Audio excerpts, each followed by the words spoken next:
Travis Brown, Horror Movies Uncut, and the Final Cut podcast. I'm doing, once again, some more Hysteria Film Fest coverage.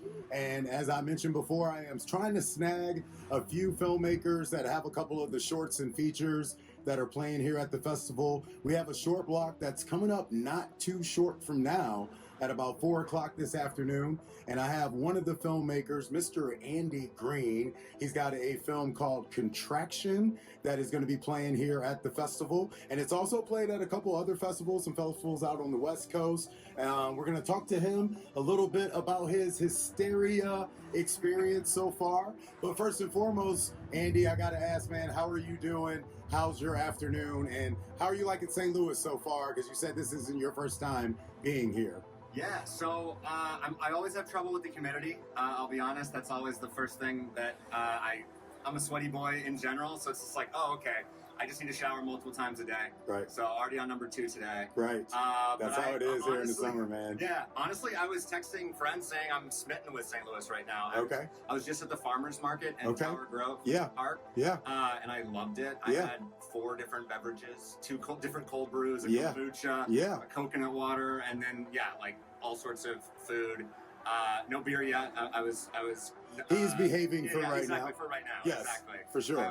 Later with the prom, though, it's all out the window. It's time to get busy. It's going to be nice and sweaty outside while we're getting our prom on. But let's talk about your film Contraction, and let's talk a little bit about kind of where the idea behind this. I'm sure most filmmakers. You guys get this question so many times. What's the inspiration? Where did this story come from? But my question is a little bit more directed at this kind of nuance that I'm seeing in films right now, where we're seeing a lot of women going through hell, dealing with various different types of difficulties, sometimes while they're also in a very compromising state, like being pregnant. So I'm very curious of why this direction with the film. And we're not going to give away any spoilers to the short because we still want people to see it. But I'm really curious to what kind of prompted you to go this route? Where did this story come from and make you say, yeah, this is exactly what I want to do? Yeah, so, I think I remember when I was in, my 20s, I was like, I'm never going to use pregnancy as a plot device. Every TV show does it. Right. Every show that's struggling, it's like, let's make someone pregnant, let's do it.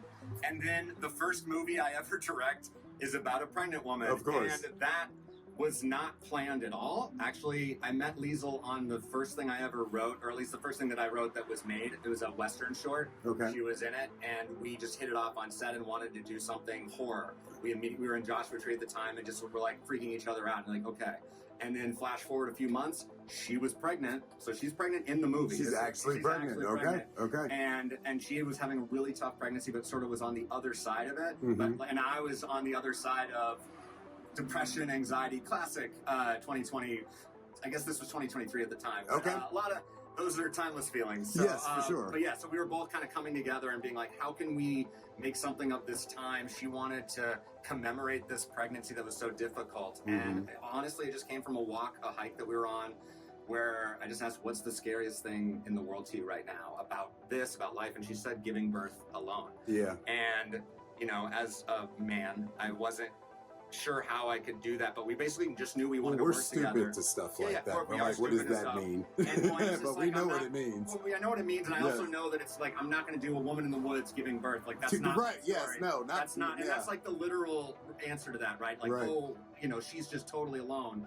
But for me, the scary thing, or my end, was what if, when she is, in her time of need, going into labor, and that's why it's called contraction. That's not a spoiler, I would say. Right, for sure. What if in that moment there's something wrong or different with her husband and the father of the child? Yeah. And this is someone they've had a previous child before. This isn't, but all of a sudden, something's different, something else. You don't know why. For sure. And that to me is terrifying, especially as the woman. You're now oh, is this actually my husband? Is this the father of my child? Mm-hmm. You're getting second thoughts when it's kind of too late to have those. Right, for sure. And for me, my fear is to be an asshole as a man and to change if and when I have kids, to lose myself. That's sort of what I was bringing to it. When you're thinking about Cameron's character, though, how are you going to be able to write that without trying to find some sense of well, I kind of got to be my worst self in a sense, to be able to write characters like these. Like, so is there anyone in particular? Is there any thought or feeling, a story or something that you heard? Okay. No, I'm kidding. He was like, where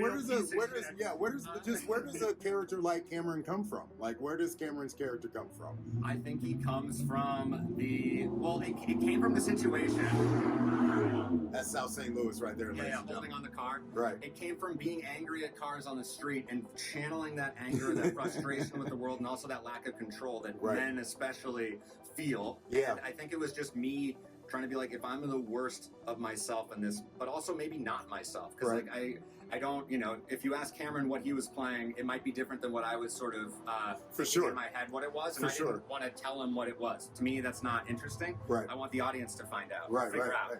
But you feel like there's like this movement, though, where there's a lot of men that are feeling like, hey, we're not a part of, say, this process as much as we're supposed to be. I feel like there's a lot of men that feel like they're disconnected, in a sense, from the whole entire pregnancy process. Like, they're told to read a book and to take classes with them, but that's kind of about the end of it. Like, do you feel like your character has a way of kind of showing that there's really more and that's going on with the husband in these situations, that there's more layers that maybe is not being talked about whenever we see husbands in situations like this? That's a good question, and I think yes is the short answer. And I think there's a lot of sort of masculinity to me is very fascinating, and I've struggled with it in my life. I even had a podcast where I explored masculinity called the Naked Man Podcast. Yeah, for sure. And I actually came out as gender nonconforming on that show because I just realized, like, the idea of just being a man has all this baggage that I didn't like associated with it. And I was like, what if I can just Andy without any of the other stuff? And it's kind of like a take that Jenga piece from just like Andy the filmmaker. Right. Yeah. And just like, how does that change me as a person if I don't have to be Andy the man? Yeah. And I'm a baby on that journey, and that's not really an answer to your question, but it came to mind. I got you. But I would say that, yes, I think that's like this, not necessarily a wound, but something that we obviously will never experience. We'll never experience having a baby inside us. No matter what some of those weird right-wing conservative people say. Right. We will never be able and in a way, I think that's where a lot of their hate comes from. Yes. Is this like,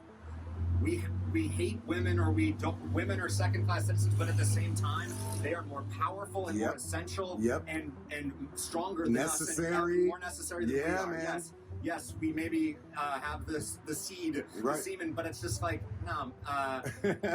no, I'm team woman in that, of course, and I just sort of wanted to, I think, the insecurity of that coming out in this moment is sort of maybe what the character is coming, like, I want to take control of this birth. I want to, do this my way. Right. And it comes out of left field, which is very scary. Yeah. But at the especially when it's a trusting partner. Right. And I think in the last few years, I've felt a lot of those. I've been blindsided by trusted people and friends, by how they are acting in this world. It gets scarier and scarier. So to me, it was like, it's just the worst case scenario for it to be my husband, my partner, that is that. Andy, this is fantastic, man. Wishing you the best of luck with your short Contraction here. What is one thing you hope people take away after seeing your short here at Hysteria Fest? Well, I think support independent cinema. Honestly, that's maybe a cliche answer, but it's so nice to be here with fellow independent filmmakers and to support it, and just to me, make a movie, make the thing. Because this one, I've had so many ideas, and over 15 years almost in LA. This is the first one that I directed and made, and I did it in 3 months. And there was something about the timing of the pregnancy and just having a teammate. Yeah, and that was the only difference. And I just sort of want to just say, like, if you're on the fence, like, go for it. Go for it. Go for it. And that's not necessarily thematically relevant to the movie, but, in a sense, it might be, though. Yeah, it might be. Don't go for certain things when you see in the film. Be nice. Yeah, be nice. But what's one thing you hope to do before you leave St. Louis, sir? Ooh, maybe a gooey butter cake. Oh, there we go. Or, let me see. I've been to the City Museum. Okay. The miniature museum was awesome. Miniature museum is legit. I feel like I am all about. You got some free pastries walking down the street from what we see. Oh, if anyone can give me a ride to, oh man, it's in Florissant, North County, Missouri. There's a brewery there, Narrow Gauge Brewing. Narrow Gauge Brewery. He's looking for a ride there. Yeah, it's 40 minutes away. It is 40 minutes away, and if you know anybody that's able to give him a ride, please let us know. Because I'm Carlos. But it has the best reviews of any brewery in town. So, all right. As a snob, I need to go. All right, sounds good. Andy, thank you so much for your time, brother. Best of luck with Contraction everywhere that it's playing, and we look forward to seeing and talking to you more in the future. Thank you so much, Travis. This was really fun. Not a problem, Appreciate brother. Thank you.